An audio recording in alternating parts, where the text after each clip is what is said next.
Hey guys, this is Mike Cricket 113. Got my mask, still wearing it. I just tied mine with a string here.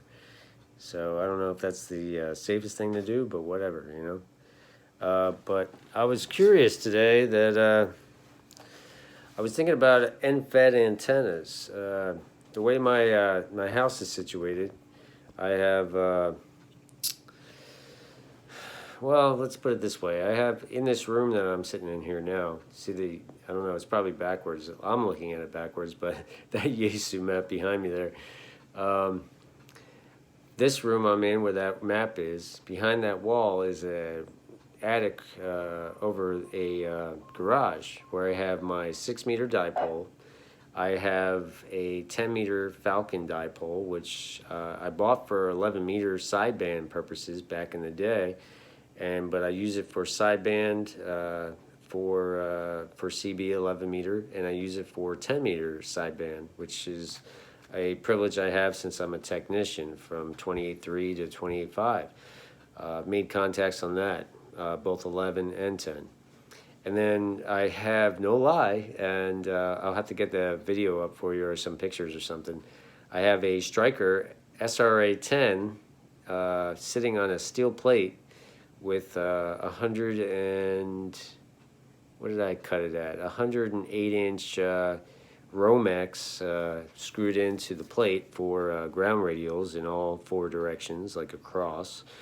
I use that on my 11 meters sometimes for local, talking to the XYL or friends or whatever that are nearby for 11 meter.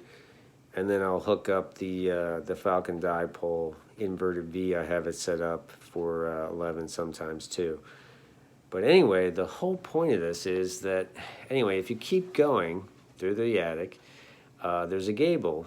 And out the gable, I have right now a 25-foot run of, what is it, 218L? I keep looking over here thinking like I could see the wire in my head. It's like RG218L or something like that.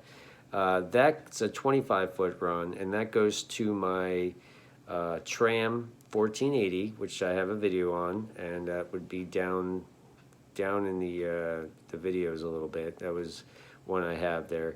So that's an 8.5-foot antenna with ground radials, and that's sitting up on a 15-foot pole on the corner of the garage. And that runs out, the wire coax runs out the gable, and I got little hooks and, make it a little nice so it's not just hanging there going to the antenna. And there we go. So my idea was, seeing that I'm studying for general, which may take a little while, but whatever, I was thinking maybe of just getting an end-fed antenna, okay?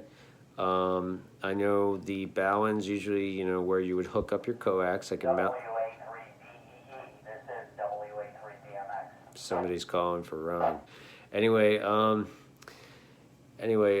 yeah, I was thinking about putting that end fed outside, I could waterproof it or whatever. I think they're waterproofed or something. And then running the wire, which would probably be like, say, a 80-meter to 10-meter antenna, end fed, and running it to a neighbor's tree, which part of that tree goes over my property. So, hey, it's mine. At least that side anyway.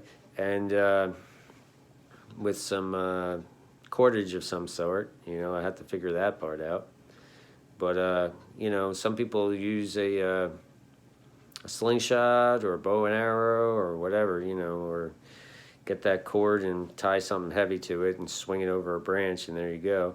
But run that cord from one end to another, and then run the wire along it, or just, I guess at the end, at the insulator or whatever, just run a cord from the tree to the end of the wire. That would probably be the best thing, as long as it's taut enough but not too taut so you are tight to damage the Ballon end.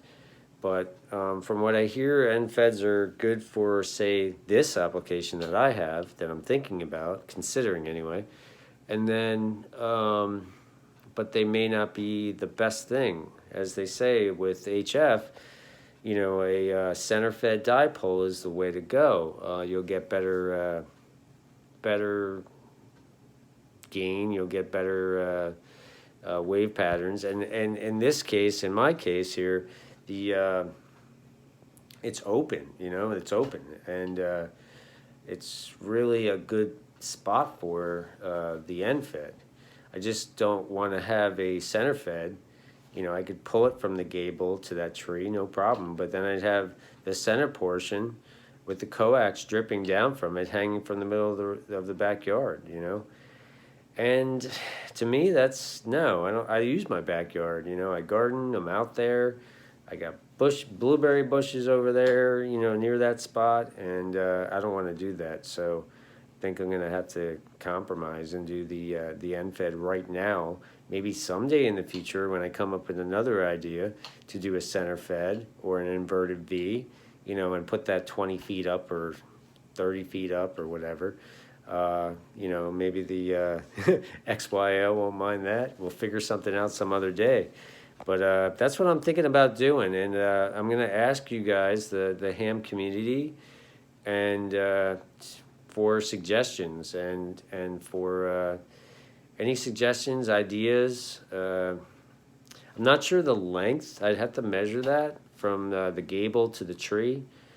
But I'm sure it'll be fine, because even what I'm thinking about, an 80 meter to 10 meter end fed is about 66.8 yada yada feet long. So I think it's at least that, you know. So anyway, if you guys have any ideas, please feel free to either email me. You can see my email tied to the my channel, or make a comment, please. I'm actually looking for ideas, and what you guys think of end-fed antennas. If anybody of you have one, used one before, or just have some general knowledge on them, I'd really appreciate it. You know, I figured, you know, I'm studying for general. I'm studying for my upgrade.